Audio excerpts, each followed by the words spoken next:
നമ്മൾ പലപ്പോഴും ശ്രദ്ധിച്ചിട്ടുണ്ടെങ്കിൽ നമ്മൾ രാത്രി കാലങ്ങളിൽ പുറത്തിറങ്ങി കിടന്നിട്ടുണ്ടെങ്കിൽ നമുക്ക് ശരിക്കും കാണാൻ പറ്റും ആകാശം എത്ര സുന്ദരമാണ്.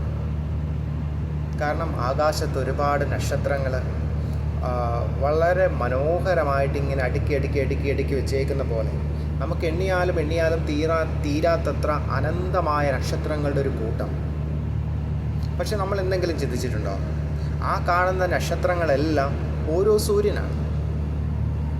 കാരണം മിൽക്കി വേ ഗാലക്സിയിലെ 100 ബില്യൺ സ്റ്റാർസിൽ ഓരോ സ്റ്റാറുകളുമാണ് അങ്ങനെ അടുക്കിയിട്ടേക്കുന്നത്. ഈ ഓരോ സ്റ്റാറിനും അതിനെ ചുറ്റുന്ന ഗ്രഹങ്ങൾ, അത് ഭൂമിക്ക് 9 ഗ്രഹങ്ങളുണ്ടെങ്കിൽ പല ഗ്രഹങ്ങൾക്കും 10, 16, 20, 26 ഗ്രഹങ്ങളുണ്ട്. അതിനെയെല്ലാം ചുറ്റുന്ന ഉപഗ്രഹങ്ങൾ, ഇങ്ങനെ വളരെ സങ്കീർണമായ ഒരു വലിയ വിശാലത. പക്ഷെ നമ്മൾ എന്തെങ്കിലും ശ്രദ്ധിച്ചിട്ടുണ്ടെങ്കിൽ നമുക്ക് മനസ്സിലാവും, 2 നക്ഷത്രങ്ങൾക്കിടയിൽ ഇതെല്ലാം ചലിച്ചുകൊണ്ടിരിക്കുന്നതാണ്. ഈ ചലിച്ചുകൊണ്ടിരിക്കുന്ന ഓരോ നക്ഷത്രങ്ങൾക്കിടയിലും ഒരു വലിയ ഗ്യാപ്പുണ്ട്. അതായത് ഒരു നക്ഷത്രത്തിൽ നിന്ന് മറ്റൊരു നക്ഷത്രത്തിലേക്കുള്ള ദൂരം എന്ന് പറയുന്നത് സൂര്യനിൽ നിന്ന് വേറൊരു നക്ഷത്രത്തിലേക്കുള്ള ദൂരമാണ്. അതിൻ്റെ ഇടയ്ക്ക് സ്ഥിതി ചെയ്യുന്ന ഗ്രഹങ്ങളും ഉപഗ്രഹങ്ങളുമായിട്ട് ഒരുപാട് വലിയ ഗ്യാപ്പുണ്ട്. അതായത് സൂര്യൻ എന്ന ഒരു നക്ഷത്രത്തിൽ നിന്ന് അടുത്ത നക്ഷത്രത്തിലേക്ക് പോകുവാനുള്ള ദൂരം എന്ന് പറയുന്നത് മനുഷ്യൻ്റെ കണക്കുകൂട്ടലുകൾക്കപ്പുറവുമാണ്. കാരണം എത്തിപ്പിടിക്കാൻ പറ്റുന്ന, സൂര്യനിൽ തന്നെ എത്താൻ പറ്റുന്ന, സൂര്യനിൻ്റെ അടുത്തേക്ക് എത്താൻ പറ്റുന്ന ഒരു സയൻസ് പോലും നമുക്കില്ല. അപ്പം അത്ര വിശാലമായ വിദൂരതയിലാണ് ഓരോ നക്ഷത്രവും. കാരണം നമ്മുടെ ഈ 9 ഗ്രഹങ്ങളും കഴിഞ്ഞിട്ട് വേണം, പുതിയ ഒരു മഹാവിശാലത കഴിഞ്ഞിട്ട് വേണം നമ്മൾ അടുത്ത നക്ഷത്രത്തിലെത്താൻ. അപ്പം അത് ഇമ്പോസിബിളാണ്. പ്ലൂട്ടോ എന്ന ഗ്രഹത്തെക്കുറിച്ച് നമുക്ക് കൃത്യമായ അറിവൊന്നുമില്ല, അതിലെ കാര്യങ്ങളെക്കുറിച്ച്. കാരണം അത്രയ്ക്ക് വിദൂരമാണത്. അപ്പം ഒരു സൂര്യൻ്റെ ഒരു ഗ്രഹമായ പ്ലൂട്ടോയിലെത്താൻ ഇത്ര പാടാണെങ്കിൽ സൂര്യനിൽ നിന്ന് അടുത്ത നക്ഷത്രത്തിലേക്ക് എത്തുക എന്ന് പറയുന്നത് ഇമ്പോസിബിളാണ്. പക്ഷെ അപ്പോഴും ഒരു സംശയമുണ്ട്, ഇത്രമാത്രം ഈ നക്ഷത്രത്തിൻ്റെ ഈ വിശാലമായ ഗ്യാപ്പുകൾക്കിടയിൽ എന്താണ്? ഈ 2 നക്ഷത്രങ്ങൾക്കിടയിൽ, ഈ ഗ്രഹങ്ങൾക്കും ഉപഗ്രഹങ്ങൾക്കും എല്ലാത്തിനും ഇടയിൽ, ഈ ഉപഗ്രഹങ്ങളെയും ഗ്രഹങ്ങളെയും എല്ലാം എടുത്തു കറക്കുന്ന ഒരു വിശാലമായ ഒരു വിസിബിൾ അല്ലാത്തൊരു ലോകമുണ്ട്. ആ വിസിബിൾ അല്ലാത്ത ലോകത്തിന്, അല്ലെങ്കിൽ ഒരു അവസ്ഥയ്ക്ക് സയൻസ് ഇട്ടിരിക്കുന്ന പേരാണ് ഡാർക്ക് എനർജി എന്നാണ്. കാരണം എന്തുകൊണ്ട് ഇതിനെ ഡാർക്ക് എനർജി എന്ന് വിളിക്കുന്നു? കാരണം മനുഷ്യൻ്റെ അറിവിനും നോളജിനും എത്താനും മനുഷ്യന് കണ്ടുപിടിക്കാൻ പറ്റാത്തതുമായ ഒരു പദാർത്ഥ മേഖലയുണ്ട്. ഒരു ദ്രവ്യത്തിൻ്റെ പല രൂപങ്ങൾ എന്ന് പറയുന്നത് പോലെ ഇങ്ങനൊരു രൂപമുണ്ട്. പക്ഷേ അതിനെ ഡിഫൈൻ ചെയ്യാനോ അതിനെ കണ്ടെത്താനോ അതിനെ മനസ്സിലാക്കാനോ നമുക്ക് നമ്മുടെ സയൻസിന് പരിധിയുണ്ട്. അതുകൊണ്ട് അതിനെ ഇട്ടേക്കുന്ന പേരാണ് ഡാർക്ക് എനർജി എന്ന് പറയുന്നത്. നമുക്ക് കാണാവുന്ന നക്ഷത്രങ്ങളും ഗ്രഹങ്ങളും ഉപഗ്രഹങ്ങളും എല്ലാമുള്ള ഈ ലോകത്തിന് സയൻസ് ഇട്ടിരിക്കുന്ന പേരാണ് വിസിബിൾ വേൾഡ്. ഈ വിസിബിൾ വേൾഡ് എത്ര പെർസെൻറ്റേജ് ഉണ്ടെന്ന് പറഞ്ഞാൽ 20% ഉള്ളു.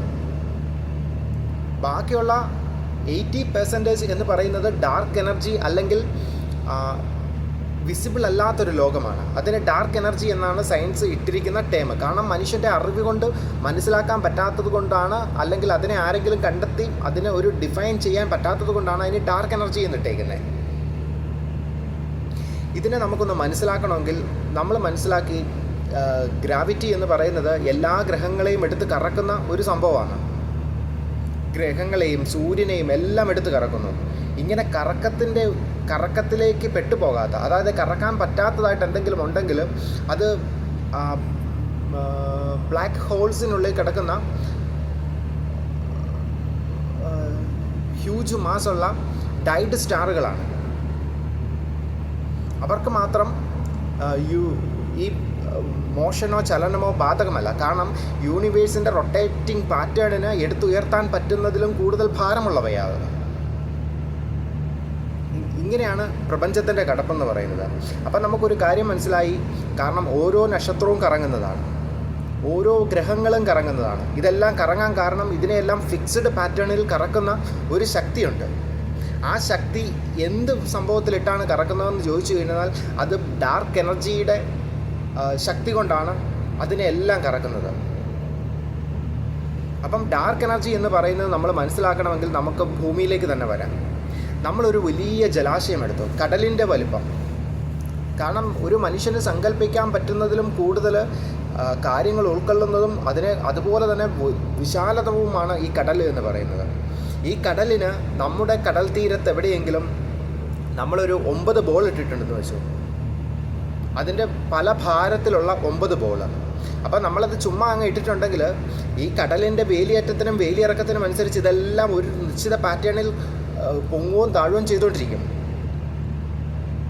അങ്ങനെ പൊങ്ങുകയും താഴുകയും ചെയ്തുകൊണ്ടിരിക്കുന്നത് ആരും ചെയ്യുന്നത് കൊണ്ടല്ല. അങ്ങനെ പൊങ്ങുകയും താഴുകയും ചെയ്യുന്നത് ആ ബോളിന് എന്തെങ്കിലും ശക്തി ഉള്ളത് കൊണ്ടല്ല, അല്ലെങ്കിൽ ബോളിന് ചുറ്റും കറങ്ങുന്ന ആ പ്രദേശത്തിന് എന്തെങ്കിലും ശക്തി ഉള്ളത് കൊണ്ടാണ്. അത് കടലിൻ്റെ താളമാണ്.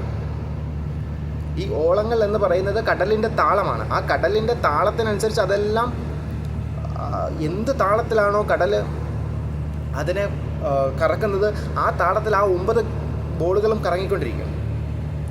കാരണം മൂവ് ചെയ്തുകൊണ്ടേ കടലിൽ കടന്നാൽ അത് ഇരിക്കത്തുള്ളൂ. അതിന് കാരണം കടലിൻ്റെ താളമാണത്.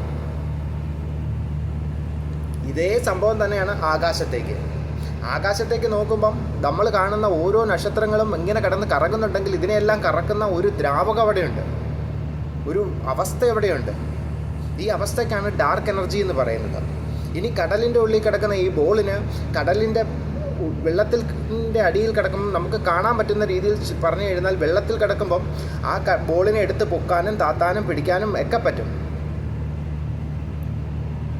ആ ബോളിന് ചുറ്റും ഒരു വൈറസുകളുടെ ഒരു ലോകം ഉണ്ടെന്ന് വെച്ചു.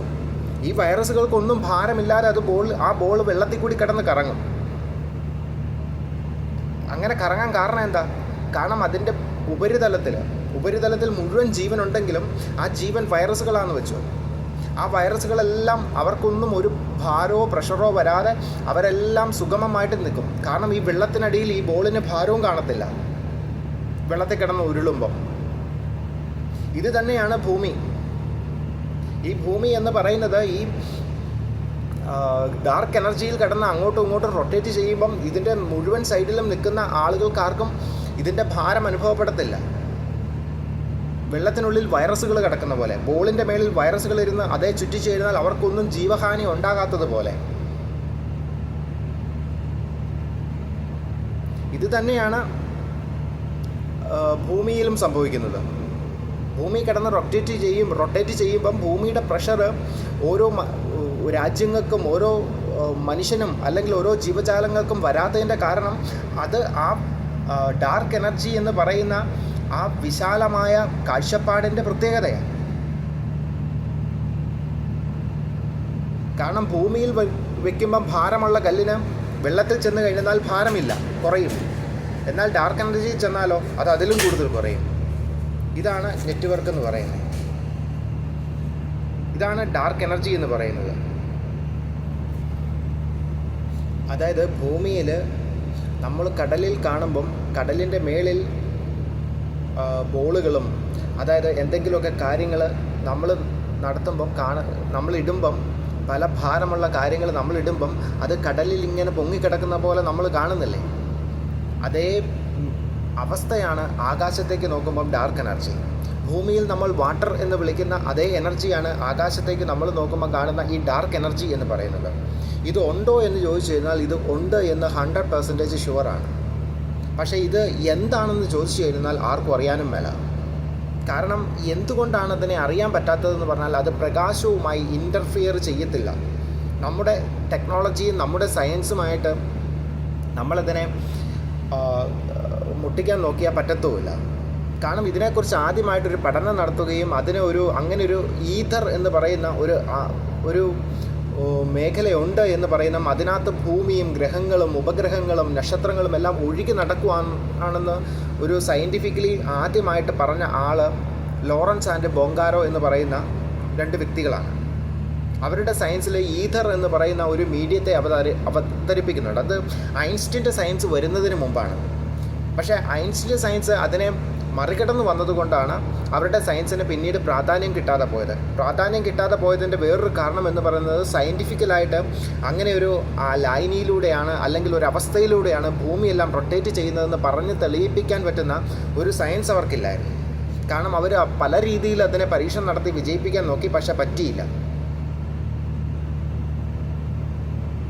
ആ സയൻസാണ് ഇന്ന് പതിയെ മുന്നോട്ട് വരുന്ന ഡാർക്ക് എനർജിയിലേക്ക് വിരൽ ചൂണ്ടി മനുഷ്യനെ പുതിയ ദിശാബോധത്തിലേക്ക് സയൻസിനെ നയിക്കത്തക്ക രീതിയിൽ പാകമായിട്ട് വരുന്നത്. പക്ഷേ ഉണ്ടോ എന്ന് ചോദിച്ചാൽ ഡാർക്ക് എനർജി ഉണ്ട്. കാരണം ഡാർക്ക് എനർജി ഉള്ളത് കൊണ്ടാണ് എല്ലാ നക്ഷത്രങ്ങളും ഒരു കൃത്യം പാറ്റേണിൽ കറങ്ങുന്നത്. കടലിൻ്റെ താളം അങ്ങനെ ആയതുകൊണ്ട് ബോൾ ഇട്ടാൽ അങ്ങനെ സംഭവിക്കും. ആകാശത്തിൻ്റെ താളം വേറെ ഒന്നായതുകൊണ്ട് അവിടെ ഇട്ടാൽ അങ്ങനെ കറങ്ങും. അപ്പോൾ ഉണ്ടോ എന്ന് ചോദിച്ചാൽ ഉണ്ട്. എന്താണെന്ന് ചോദിച്ചാൽ ആർക്കും അറിയാൻ മേല. വളരെ ഇല്ലോജിക്കായിട്ട് തോന്നും, പക്ഷേ കാര്യം സത്യമാണ്. അപ്പം നമുക്ക് ഈ അടുത്ത ഒരു മേഖല എന്ന് പറയുന്നത് ഇതിനെ ഏതെങ്കിലും ഒരു പാറ്റേണിലൂടെ മനസ്സിലാക്കി അതിനെ ഒന്ന് ഡിഫൈൻ ചെയ്യാനുള്ള കണ്ടുപിടുത്തങ്ങളിലേക്കാണ് പലരും ശ്രമിക്കുന്നത്. പക്ഷേ ഇൻവിസിബിൾ വേൾഡാണത്. എന്താണെന്ന് ആർക്കും അറിയത്തില്ല. ഉണ്ടോ എന്ന് ചോദിച്ചാൽ ഉണ്ട്. 100% ഷുവറുമാണ്.